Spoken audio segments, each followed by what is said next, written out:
बिहार के अंदर इस बार मिशन 40 है और 40 की 40 सीट हम लोग जीतेंगे।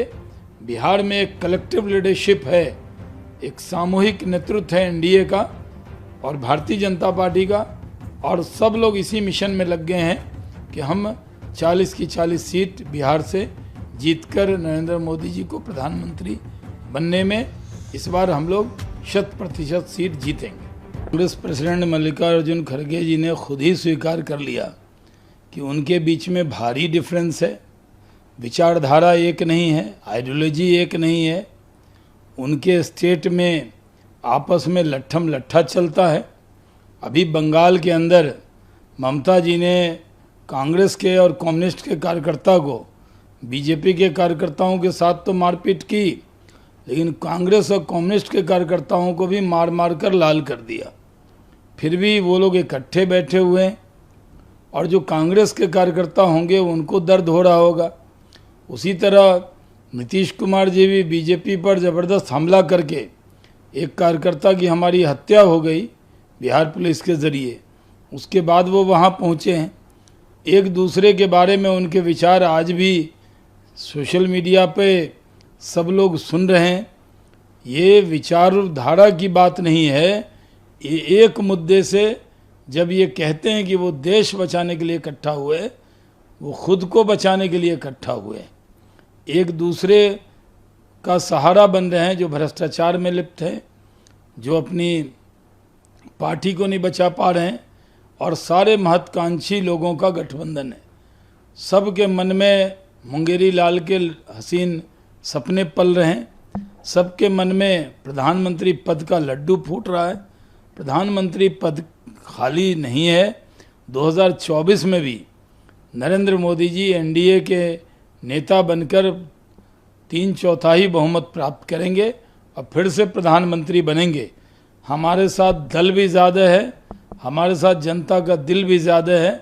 पूरे देश और दुनिया के दिल में बसे हुए हैं प्रधानमंत्री मोदी जी, इसलिए कितना विपक्षी इकट्ठा हो जाए कुछ होने वाला नहीं है। दूसरी तरफ वो ये कर रहे हैं बीजेपी वाले, सीबीआई है, ईडी है, इनकम टैक्स है, रूटीनली उनका यूज किया जा रहा है, फॉल्स क्रिमिनल केसेस लगाए जा रहे हैं, केस फाइल किया जा रहा है, लीडर्स को जबरदस्ती लीगल प्रोसेस में फंसाया जा रहा है, कॉन्स्टिट्यूशनल जो अथॉरिटीज है उनका जो एमपी है, एमएलए है, किस तरीके से ब्लैकमेल किया जा रहा है, ब्राइब है, मतलब तमाम तरीके के आरोप आप लोगों पे लग रहे हैं। देखिए, जिसने भ्रष्टाचार किया होगा उस पर क्या वो विपक्षी दल में है तो उसकी जांच सीबीआई, ईडी या इनकम टैक्स एजेंसी न करे? पूरी तरह से जो कानून ईडी के लिए, इनकम टैक्स के लिए कांग्रेस के दौर में बने थे, क्या उनको कोई नए अधिकार दिए गए? जो जितनी भी एजेंसी है वो इंडिपेंडेंट तौर पर काम कर रही है, लेकिन बहुत से विपक्षी दल हैं जो हमारे विरोध में हैं। क्या उनको भी तंग किया जा रहा है? ऐसा नहीं है, लेकिन जो भ्रष्टाचार करेगा और वो विरोध में होगा और फिर ये कहा जाएगा कि आप उनको तंग न करें क्योंकि वो विपक्षी दल में हैं, तो क्या ऐसा कोई कानून कांग्रेस के दौर में बना था कि जो विपक्षी दल हैं अगर उसके नेता हो तो उसकी जांच नहीं होगी? हमारी जितनी एजेंसी है, ना सत्ता पक्ष देखती है ना विपक्ष देखती हैं, वो भ्रष्टाचार कोई भी करेगा उसके खिलाफ कार्रवाई करती, लेकिन इनके पास बहाना है कि विपक्षी एकता के नाम पर इन एजेंसीज को बदनाम किया जाए और लोगों के बीच में सिंपैथी ली जाए कि भ्रष्टाचार इन्होंने किया है लेकिन एजेंसी उनको क्यों पकड़ रही है। ऐसा होने वाला नहीं है। क्या नौकरी के बदले ज़मीन नहीं लिखाई गई? क्या इतने इतने वे जो करप्शन के इल्ज़ाम लगे हैं वो सब अन्य दलों पर, वो सब क्या झूठे हैं? क्या अदालत ने उस पर अपना स्टैंड जाहिर नहीं किया है?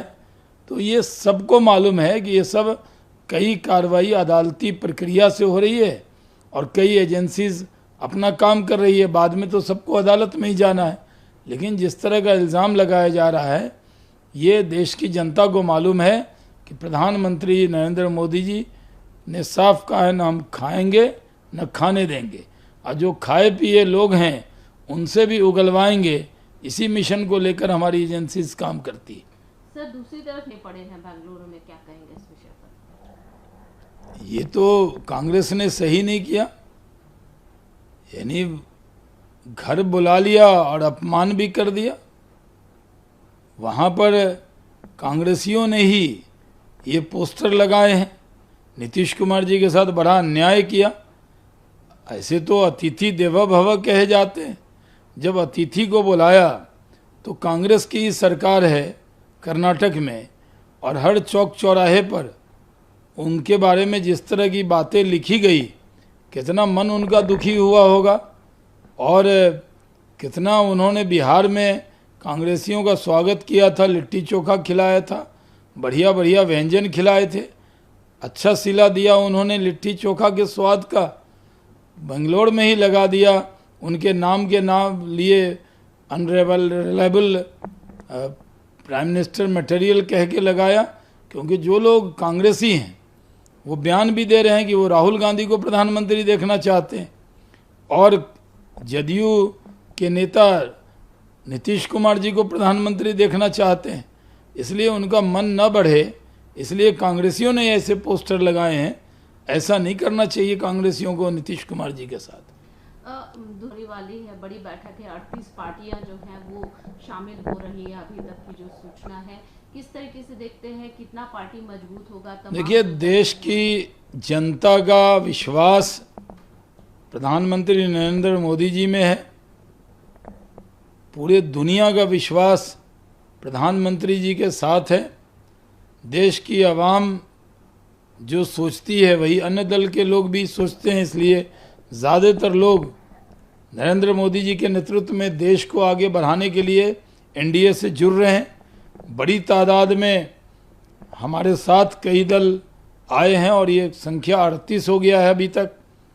इसलिए हमारी सोच भी बड़ी है, हमारे पास नेता भी बड़ा है, हमारा नेतृत्व भी बड़ा है, हमारी नीति भी बड़ी है। इसलिए हमारा गठबंधन के अंदर जो संख्या है वो भी बड़ी है, और ये साफ संदेश है कि देश की जनता प्रधानमंत्री नरेंद्र मोदी जी के साथ है, और 2024 में पहले से भी ज़्यादा ताकत से वो देश के प्रधानमंत्री बनेंगे। दूसरी तरफ एनडीए के साथ जुड़े हैं, उन्होंने कहा भी है चिराग पासवान ने कि 40 से ज़्यादा सीटें हम लोग जीतेंगे एनडीए के गठबंधन में। किस तरीके से देखते हैं? बिहार में भी नहीं, देखिए, बिहार में पिछली बार हम लोगों के 40 में से हम 39 नरेंद्र मोदी जी के नाम पर जीते थे, और एक सीट रह गई थी। हम लोगों को, बिहार के लोगों को ये मलाल था कि गुजरात की तरह, दिल्ली की तरह, राजस्थान की तरह हम लोग 100% सीट नहीं जीत पाए। 40 में 39 जीते। इस बार वो मलाल मिटा देंगे और 40 में 40 सीट नरेंद्र मोदी जी के झोली में देंगे, क्योंकि हमारे साथ इस बार जीतन राम मांझी जी भी हैं जो पिछली बार नहीं थे, हमारे साथ उपेंद्र कुशवाहा जी हैं जो पिछली बार नहीं थे, और हमारे पास अन्य भी कई दल हैं। इसलिए बिहार के अंदर इस बार मिशन 40 है और 40 की 40 सीट हम लोग जीतेंगे। बिहार में एक कलेक्टिव लीडरशिप है, एक सामूहिक नेतृत्व है एनडीए का और भारतीय जनता पार्टी का, और सब लोग इसी मिशन में लग गए हैं कि हम 40 की 40 सीट बिहार से जीतकर नरेंद्र मोदी जी को प्रधानमंत्री बनने में इस बार हम लोग 100% सीट जीतेंगे।